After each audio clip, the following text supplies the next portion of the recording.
Pesons sans balance. Bonjour les amis, comment allez-vous? Alors aujourd'hui en compagnie de Jean-Noël, je vais vous donner si possible tous les renseignements possibles pour peser sans balance. C'est une vidéo qui nous a été demandée.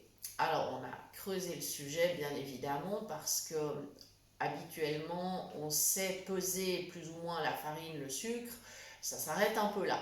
On va essayer d'étoffer les connaissances et je vais vous donner les astuces que nous avons aussi développées pour connaître le poids de certains aliments peut-être moins couramment utilisés. Voilà, alors on va commencer à vous donner tous ces renseignements, mais avant de commencer, je tiens à remercier beaucoup le journal La Voix de l'Ain qui nous a fait un superbe article. Donc merci à eux, merci beaucoup parce que ça aide à faire connaître cette chaîne auprès des personnes qui ont justement besoin de vidéos, de recettes de cuisine en audio description. Et c'est évidemment le projet que nous avons formulé et pour lequel nous continuons à nous motiver. Voilà, merci à vous tous, merci, bienvenue les nouveaux abonnés, merci à tous, merci pour vos messages, merci pour vos commentaires, vos emails, merci pour tous les partages dans le groupe Phoenix Cuisine Pratique. Donc merci infiniment, ça fonctionne vraiment super bien et je rappelle bien sûr que tout ce que nous faisons est bénévole. Voilà. Alors les amis, on va commencer. Donc on va parler de deux outils de mesure principalement. On va parler du verre à eau. Le verre à eau mesure 200 millilitres. D'accord, c'est le verre le plus courant que nous avons dans nos cuisines. Et nous allons parler de la cuillère à soupe. Voilà. Et ces deux ustensiles vous permettent de mesurer déjà un maximum de choses. Donc, dans votre verre à eau, vous aurez bien sûr 200 millilitres d'eau, de vin, enfin de tout liquide que vous pourrez trouver, donc le lait, la crème, l'huile, enfin voilà. Vous pouvez mesurer sans problème avec ça. Si vous mesurez jusqu'à la moitié, vous aurez 100 millilitres. Pas de souci, ça c'est extrêmement facile. Maintenant, un verre peut servir à mesurer autre chose. Il peut servir à mesurer du riz, des pâtes. Alors, on va parler du riz. Un verre à eau rempli de riz, ce sera 120 grammes. Et les pâtes, alors nous on est parti sur les coquillettes parce que évidemment ce sont des petites pâtes et on en met nettement plus dans un verre que si on allait peser des tagliatelles par exemple. Donc, un verre de petites coquillettes, et ben, ce sera 125 grammes. Tu me corriges si je me 120 trompe? grammes. Ah, 120. 120 grammes de pâte. Comme le riz. Oui. D'accord. Et ben, voyez, heureusement qu'il est là, hein, parce que j'allais faire une boulette. Et au niveau des légumes secs, par exemple lentilles, pois chiches, haricots, on sera environ à 160 grammes. C'est ça. C'est ça. Bon, bah s'il est d'accord, tout va bien. Ok. Et oui, il y a tellement de chiffres à retenir. Alors aujourd'hui, on triche un peu, hein. Je dois dire, je me fais aider parce qu'il y a vraiment beaucoup de mesures.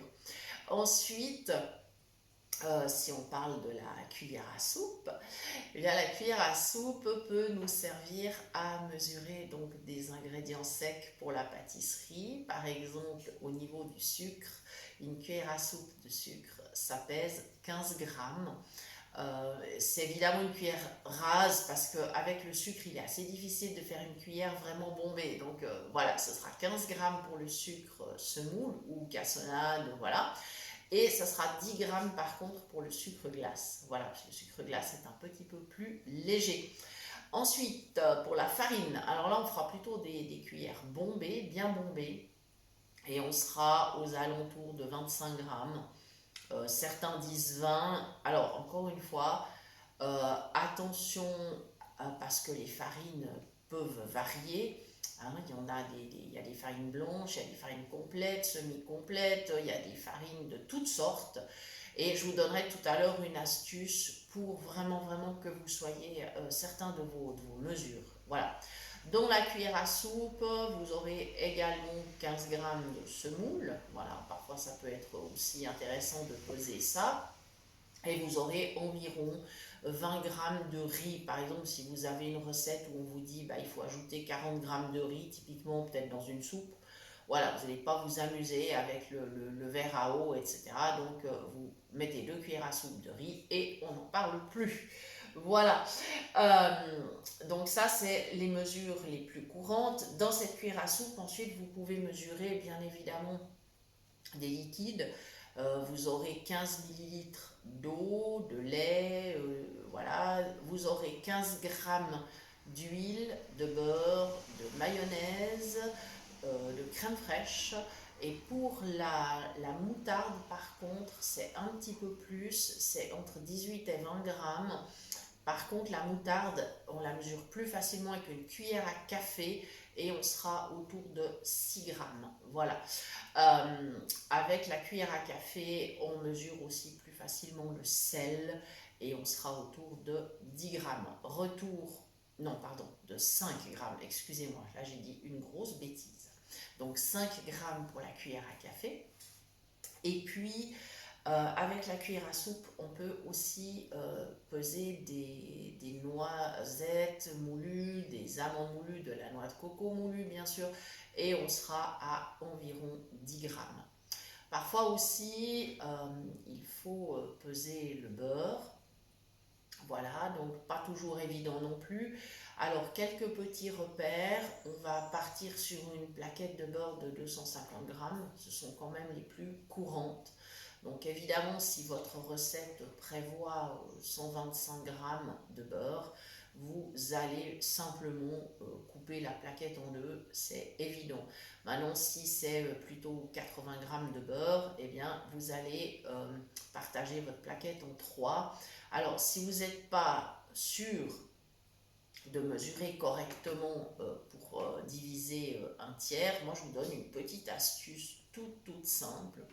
Prenez une ficelle ou euh, quelque chose qui vous permette en fait de mesurer et coupez cette ficelle de la longueur de la plaque de beurre. Et puis si vous devez mesurer un tiers, vous pliez votre ficelle en trois, vous mettez le premier bout à l'extrémité de la plaque de beurre et puis quand vous serez à l'autre repère, vous coupez, vous aurez le tiers de votre plaque. Voilà, tout simplement. C'est des petites choses hyper simples. Maintenant, alors, comment être sûr qu'on a pesé correctement?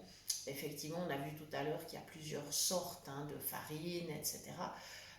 Donc, je vais vous donner une petite astuce, mais avant, je vais vous parler de la loi qui a changé. Antérieurement, donc avant les années 2000, c'est quand même pas très récent, mais voilà, avant les années 2000, eh bien, les fabricants n'étaient autorisés qu'à mettre certains types de poids dans leurs emballages, c'est-à-dire il fallait des emballages de 125, 250, 500 grammes ou 1 kg. Ok. Maintenant, ils n'ont plus cette obligation du tout. Alors évidemment, pour augmenter leur marge, qu'ont-ils fait? Ils ont baissé les poids sans modifier le prix. Et même parfois, ils augmentent quand même un petit peu le prix, mais voilà, des fois, ils font les deux choses. Alors avec ça, on se retrouve avec des emballages qui finalement font 400 grammes par-ci, 360 grammes par-là, etc., etc. Donc ça devient un petit peu compliqué. On ne peut plus se fier à l'emballage uniquement. Avant, on se disait, bon, allez, j'ai un paquet de 500 grammes de pâtes, hop, j'ai 500 grammes de pâtes. Maintenant, vous trouvez des paquets, effectivement, de 400 grammes, etc. Donc, voilà. Alors, maintenant, si vous avez le moindre doute sur un ingrédient, par exemple, un ingrédient que je n'aurais pas cité, eh bien, faites la chose suivante. Demandez qu'on vous explique quel est le poids du paquet, voilà. Par exemple, je ne sais pas, qu'est-ce qu'on n'a pas cité? Les flocons. Voilà, il y a tellement de flocons différents, flocons d'avoine, flocons de soja, différents flocons de céréales, les muesli et tout. Et les poids sont très différents parce que ça dépend des ingrédients. Alors, si vous voulez être sûr, Prenons le cas d'un muesli, par exemple, vous aimez bien tel ou tel mélange. Alors, faites la chose suivante. Demandez qu'on vous indique le poids total du paquet. Voilà. Prenez une boîte ou un tupper, ou voilà, ouvrez donc votre paquet et avec votre cuillère à soupe ou votre verre, si vous préférez, ça c'est à vous de voir, eh bien, comptez combien vous allez pouvoir en mettre dans votre tupper. Alors, je vais prendre des chiffres ronds parce que j'ai pas envie de me creuser la tête. Supposons que votre paquet de muesli euh, pèse 300 grammes et puis que vous arrivez à mettre, moi je ne sais pas, 15 cuillères de muesli dans votre tupper et qu'après votre paquet est vide, vous divisez 300 par 15 et vous arrivez à 20 grammes. Et là, vous dites, bon, ben, ce muesli-là, une cuillère à soupe, c'est 20 grammes. Donc, la prochaine fois que je vais utiliser cette variété de muesli, eh bien, tout simplement, si je fais une portion, j'ai besoin de 60 grammes de muesli pour préparer mon petit déjeuner, je mettrai 3 cuillères à soupe. Voilà, c'est des choses toutes simples, mais ça peut effectivement vous aider. Maintenant, dans les produits que vous achetez, par exemple, des fois, il y a des petites bouteilles. Vous savez, par exemple, on achète, je ne sais pas, par exemple, de la sauce de soja ou différentes petites choses, c'est des petites bouteilles. Demandez qu'on vous indique la contenance et éventuellement gardez la petite bouteille qui peut vous aider à mesurer peut-être plus facilement. Euh, Si par exemple vous avez besoin, je ne sais pas moi, juste de 50 millilitres de quelque chose, bah, si vous avez une petite bouteille que vous avez achetée qui mesure 50 millilitres, eh bien conservez-la. Et puis le jour où vous aurez besoin de ça, eh bien utilisez-la tout simplement.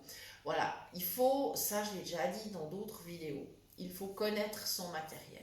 Quand on ne voit pas, on n'a pas le choix. On doit connaître son matériel. Donc, si vous avez donc des casseroles, des marmites, des plats, il faut savoir quelle est la contenance possible de ces plats. Donc, même chose, quand vous achetez un plat, bon, bah, c'est facile, c'est écrit sur l'emballage, vous pouvez demander quelle est la contenance.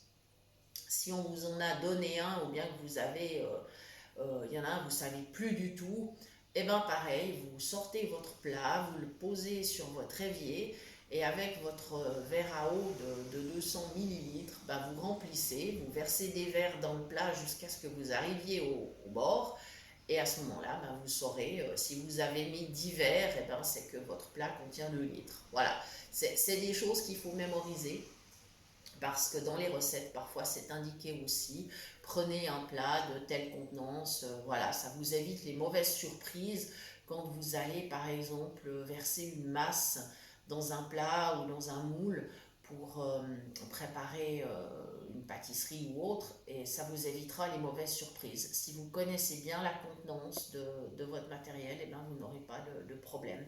Pareil, on ne peut pas cuire 500 grammes de pâtes dans une toute petite casserole de 20 cm de diamètre. C'est pas possible. Donc voilà, il faut que les contenants soient, on va dire, en adéquation avec ce qu'on veut mettre dedans. Il faut tenir compte que des pâtes, ça gonfle. Voilà.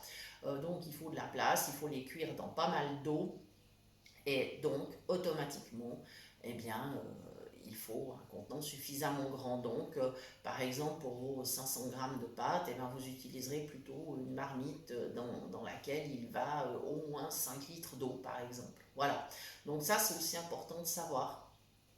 Voilà, donc j'espère que j'ai fait le tour. Si vous avez des questions, n'hésitez surtout pas à les poser.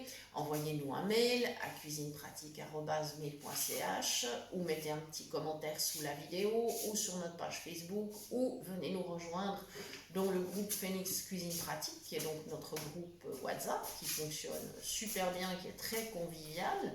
Voilà, donc n'hésitez surtout pas. Et puis voilà, si vous avez besoin d'autres astuces, eh bien, ou si vous voulez nous donner des astuces, ce sera aussi avec un très très grand plaisir qu'on en prendra note et que l'on pourra les ajouter. Voilà, on m'a demandé récemment, parce que j'ai posé la question dans le groupe justement, est-ce que vous préférez que je donne des mesures en cuillères ou en grammes pour les pâtisseries? Et certains m'ont dit, eh ben moi en gramme et moi en cuillère. Alors du coup, maintenant, j'essaye de donner les deux parce que comme ça, tout le monde s'y retrouve. Mais évidemment, il faut tenir compte que tout le monde n'a pas forcément une balance qui parle.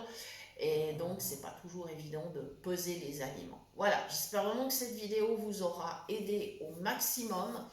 Et puis, bah, merci Jean-Noël de m'avoir aidé Avec pour, plaisir. voilà, pour pouvoir la faire. Et je vous dis à très bientôt pour de nouvelles idées cuisine. La semaine prochaine, on revient bien évidemment avec une recette. Merci et à bientôt.